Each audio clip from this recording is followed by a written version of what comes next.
welcome back to On Air with Dr. Pete. I'm your host, Dr. Pete Economo, the psychologist, professor, and fellow human being navigating the emotional turbulence in today's world.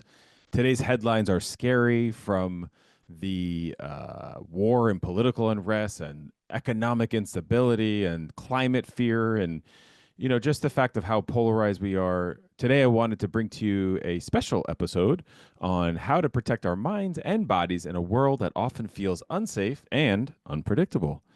So here's the thing. Life is full of uncertainty. And so if you've listened to an episode before, welcome back. And if you haven't, welcome.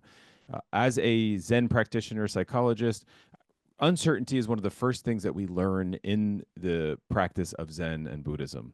When we sit, that is what we're trying to untangle. We often say that meditating is the practice of untangling that which we've already learned. Our brains are unable to deal with 24/7 crisis updates. This is something that's new. Back in the day, my grandparents, for example, when they were watching the news, they had to wait for 5 or 6 o'clock to be able to watch it. Today's world, you get it 24/7, and our brains are not ready for it. All of us understand how we can feel better when we set boundaries around how we use technology. And so, not accessing information in a way that is constant. The exposure to war and violence that you see through news and social media, it does affect our mood, uh, mostly negatively, as you might imagine. It also affects our sleep and mental clarity. So, one of my best suggestions here is use boundaries around how you use it. In other words, allow yourself to read the news. So, the way I practice is in the morning, after I'm done with my stretch and my meditation, I am allowing myself just to access about 2 or 3 different news sources. And so I read them, spending 20, 30 minutes, seeing what's happened, and that's it. I don't have a ton of notifications on my phone. That's another way that you can do this. Shut the notifications off. Uh, Vicarious trauma is real. So I don't know if you've ever heard that term, but vicarious trauma is basically experiencing someone else's trauma. And so if you think about, say, Dan Siegel and a lot of this stuff that we understand about neurology today, for example, have you ever watched someone yawn and then you yawn? Those are mirror neurons. These are things that occur in our body, in our nervous system. And so vicarious trauma can occur just from watching the news. You sort of feel as if you've been in, say, as I'm recording this in 2025, perhaps you feel like you're in Israel or Iran or Ukraine or Russia, knowing that you're around this, and the fact that some of this has been normalized, like, oh yeah, the sirens went off, so we went to a safety shelter. That's not normal. That the brain is in high alert, and that cortisol has negative implications for our health and our well-being. And so if you're feeling tired, that's okay. Allow yourself to feel tired. That's what we call emotional fatigue. We often find that subsequent to vicarious trauma as one example. You may also find yourself a little bit more hypervigilant. You're not weak, you are human. So if the problem is chronic stress from global instability, how do we cope? So that's what we're going to talk about. Give you a few suggestions here, but we need to care for ourselves without turning out the world entirely. Clients say that all the time to me. I feel as if I'm just turning my back to a group of people, or a FOMO, by not kind of staying engaged, and maybe I'm missing out on something. Here's the thing. There are tools for managing fear and helplessness. So fear versus anxiety is an important distinction. And if you've watched Inside Out, maybe from 1 to 2, there's the sequel, you'll see that there was a difference there. There's a real-time threat. So if you're hypervigilant, if you're living in one of these areas, that is fear. Anxiety is more future-based, and so also maybe living in one of these areas, perhaps that's something that you're experiencing because you're wondering, will my home still be here? Will my job still be here? Do I need to relocate? Kind of all those types of questions. Or if you're not, if you're in the United States, where I'm recording, that could also be something where you have some fear because perhaps you have family in one of these areas, and you have some anxiety because you're not sure about what is happening to our world. So I have gravitated towards and trained acceptance and commitment therapy, Stephen Hayes. And so this is one of the third wave cognitive and behavioral therapies. And so there's 3 techniques that you can use here that, I don't want to just reduce it to say that this is so simple. Do this. It's not easy, but ground yourself in the present moment. And so you could try that even as you're listening. If you're on the train, if you're driving, just feel your feet right now, or take a deep breath and feel it in your belly, or notice something around you like a tree or a flower. That's just something that helps you ground in the present moment. And then cognitive diffusion. And so this is one of the things where you have to name your thought, because by naming it, it reduces its power. So the more I'm able to say, I notice a thought that, the better I'm able to operate. And so what we do is we identify the cognitive distortions, and then we have to separate from them.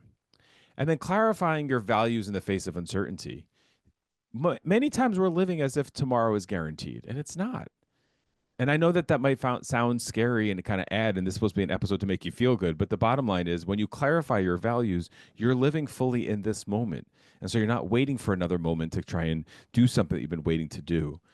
In the eyes of tragedy or anxiety or some of the things that we're experiencing, we might then commit to these things. But try that just now. You don't have to wait for that. So small rituals can help reclaim your own stability.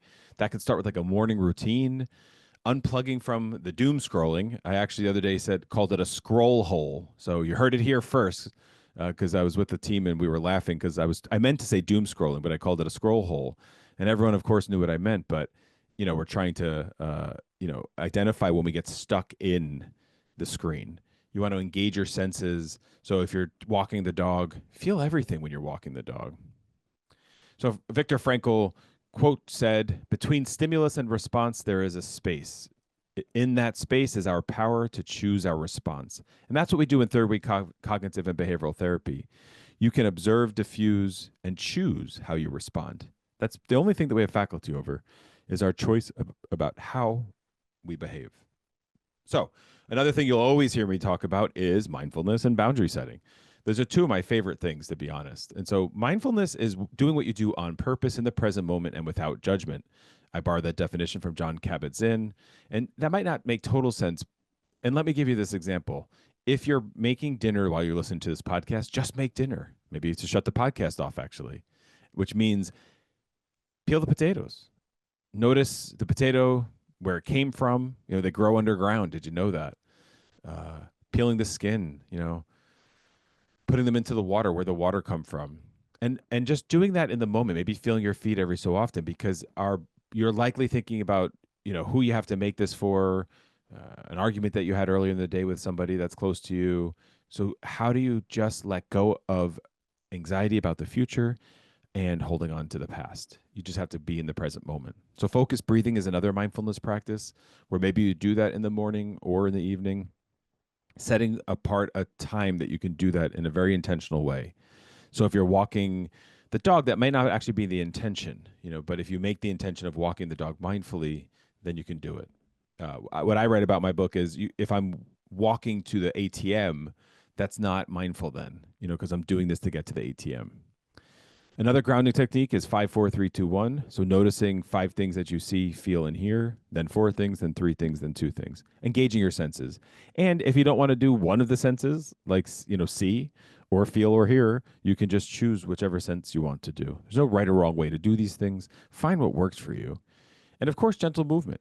A lot of times when I'm feeling anxious, I make sure to create space, of course, for meditating, but then for some movement. And so yoga, for example. I've already mentioned, you want to be informed, but you also don't want to be overwhelmed. So a media hygiene perspective is critical. You do not need to know. So for example, one of the things I often tell clients, and I truly, truly believe this and practice this myself. I practice most of what I preach, not all of it, most of it. No phones in the bedroom. And that is something that really helps us grow and disconnect. And so that is, for me, is a media hygiene. So there's something really powerful about being present in the present moment. We don't always want to be there. And so when things are hard, we often want to escape that moment. But present isn't the only thing that gets us through it. It's also meaning. So earlier I mentioned about values. And so what are your values? Take self-inventory.